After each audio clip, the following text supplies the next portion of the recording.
Hello students and dear viewers, welcome back again Lux classes. Today in this lecture I would like to discuss about the modes of speciation. प्रिय विद्यार्थियों,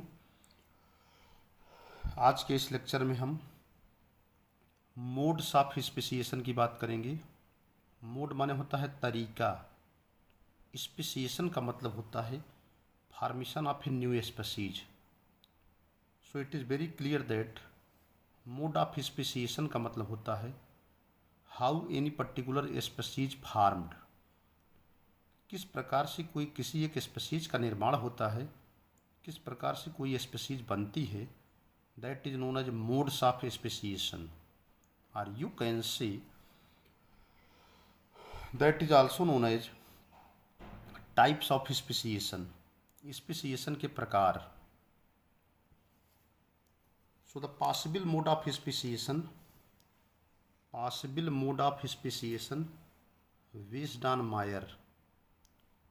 possible mode of speciation का मतलब होता है, possible माने संभावित, mode माने तरीका, स्पेसिएशन का मतलब होता है फॉर्मेशन ऑफ न्यू स्पीशीज। इस तरह से किसी भी नई प्रजातियों के बनने का जो किसी भी नई प्रजाति के बनने की जो पॉसिबल यानी जो संभावित मोड माने तरीके होते हैं, पॉसिबल मोड ऑफ स्पेसिएशन किसी भी प्रजाति की बनने के जो संभावित तरीके होते हैं, based on Mayar 1963 and इंडलर 1977. So there are two scientists, one is known as Mayer in 1963 and second one is known as Indler 1977. These two scientists, Mayer and Indler, they have made the possible mode of speciation. So the possible mode of speciation are the formation of new species, how any particular species will be formed, and what is the possible mode of speciation. That was based on the Mayer 1963 and that was based on the Indler 1977.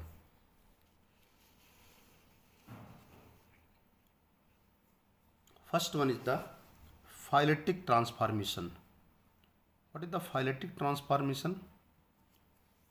If we are talking about the phyletic transformation,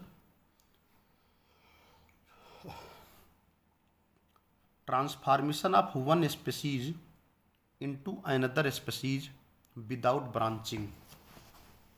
तो मायर और इंडलर के अनुसार किसी भी species की बनने के जो संभावित तरीके होते हैं, they are mention below. So the first one is known as phyletic transformation of one species into the another species without branching. Transformation माने होता है change from one form to the other form. Trans माने होता है change. जब कोई एक species किसी दूसरे स्पीशीज में बदल जाती है, विदाउट माने विहीन, ब्रांचिंग माने शाखा। So there will be transformation of one species into the another species without branching. बिना किसी ब्रांच की, बिना किसी शाखा की जब कोई एक स्पीशीज दूसरे स्पीशीज में कन्वर्ट हो जाती है, then such kind of transformation is called as phyletic transformation.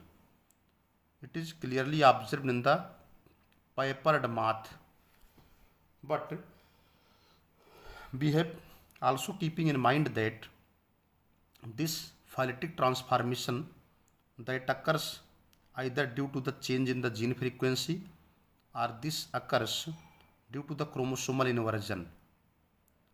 It is clearly observed here in the papered moth. Their chromosome number, the chromosome sequences will be A, B, C, D, E, F, G. After the chromosomal inversion, it is changed into A, D, C, B, E, F, and G. Here you can observe that, or you can say here we can observe that this is a species A that is transformed or that is changed into the another species, that is the V. यहाँ पर देखिए एक species A है, that is the one species, that is change into the another species, that is the B. यहाँ पर species ए जो है, यहाँ पर स्पीसीज ए जो है वो स्पीसीज बी में चेंज हो जा रही है। तो यहाँ पर जो स्पीसीज ए जो स्पीसीज बी में चेंज हो रही है, इसमें कहीं कोई ब्रांचिंग नहीं है, कोई शाखा नहीं है, विदाउट एनी ब्रांचिंग। तो इसको कहते हैं phyletic transformation.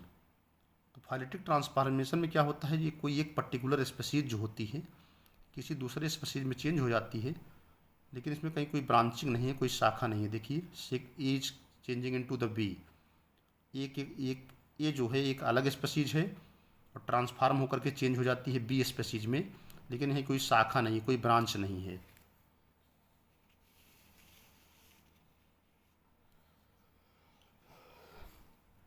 It involves evolution with a single lineage. इसके अंतर्गत जो भी इवोल्यूशन होता है एक रेखीय होता है, एक लाइन में होता है, कहीं कोई शाखा नहीं होती है, कहीं कोई विभाजन नहीं होता है, कहीं कोई ब्रांचिंग नहीं होती है। Slow change in the gene pool, इसमें जो भी बदलाव होता है जीन पूल के अंदर जो भी चेंजेज होते हैं बड़े धीरे होते हैं, बहुत ही स्लो होते हैं। So there is a slow change in the gene pool. Next है neither splitting of gene pool. Neither माने ना तो, स्प्लाइटिंग माने टूटना, विभक्त होना, बटना, अलग होना। और किसी भी जीन पूल में कोई स्प्लाइटिंग नहीं होती है, किसी भी जीन पूल में कोई बंटवारा नहीं होता है। So it is very clear that the phyletic transformation involves there will be a slow change in the gene pool, neither splitting of gene pool nor evolution of reproductive isolation. ना ही, नार माने ना ही, इवोल्यूशन माने विकासवाद होता है किसका, reproductive isolation का। यहाँ पर जो रिप्रोडक्टिव आइसोलेशन होता है उसका भी विकास नहीं होता है, यानी रिप्रोडक्टिव आइसोलेशन के द्वारा भी यहाँ अलगाव नहीं होता है। तो एक्चुअली होता क्या है फाइलेटिक ट्रांसफॉर्मेशन में, change in the gene pool is due to, अब we have already explained that there will be a slow change in the gene pool. So what happen here, changes in the gene pool is due to, जो gene pool में बदलाव होता है वो किसके कारण होता है। नंबर ए है changes in the gene frequency, gene की जो फ्रीक्वेंसी होती है, जीन की जो आवृत्ति होती है वो चेंज हो जाती है। क्रोमोसोमल इन्वर्जन हो जाता है, क्रोमोसोम में जो है इन्वर्जन हो जाता है। इन्वर्जन जानते ही हैं, क्रोमोसोम का एक पीस ब्रेक होता है। When the chromosome breaks from 2 points and it will rotates 180 degree in their own axis. तो जब कोई क्रोमोसोम जो है 2 जगह से ब्रेक होता है, उस पर जो जीन्स लगे होते हैं 180 अंश रोटेट करके पुनः जुड़ जाते हैं। इस process is known as inversion. Structural changes in the chromosome, साथ में ही अगर किसी क्रोमोसोम में स्ट्रक्चरल चेंजेस पाए जा रहे हैं तो that is also related to the phyletic transformation. Next point है पॉसिबल मोड ऑफ स्पेसिएशन का जो सेकंड रीजन है वो है फ्यूजन ऑफ स्पेसीज।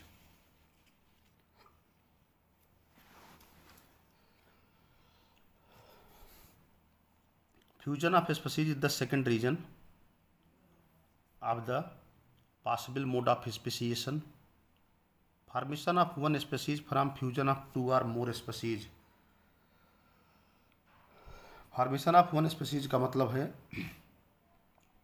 फॉर्मेशन माने बनना, फॉर्मेशन ऑफ वन स्पेसीज, जब किसी एक स्पेसीज का निर्माण जो होता है किसके द्वारा होता है, formation of one species from fusion of 2 or more species, जब किसी एक स्पेसीज का निर्माण 2 अथवा 2 से ज़्यादा प्रजातियों के जुड़ने के कारण होता है, फ्यूजन के कारण होता है। ड्यू टू द कंप्लीट, जब किसी एक स्पेसीज का निर्माण 2 अथवा 2 से ज़्यादा प्रजातियों के जुड़ने के कारण होता है, due to the complete breakdown of reproductive isolation. यहाँ पर क्या होता है, due to the complete breakdown of reproductive isolation. यहाँ पर जो है पूरी तरह से जो रिप्रोडक्टिव आइसोलेशन है वो टूट जाता है। थर्ड है ट्रू स्पेसिएशन। ट्रू माने एकदम वास्तविक, speciation means formation of a new species, splitting of species because of reproductive isolation.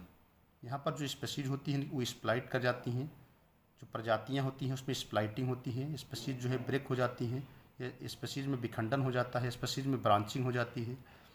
तो जो स्प्लाइटिंग होती है स्पेसीज की वो रिप्रोडक्टिव आइसोलेशन के कारण होती है और ये दो प्रकार से होता है।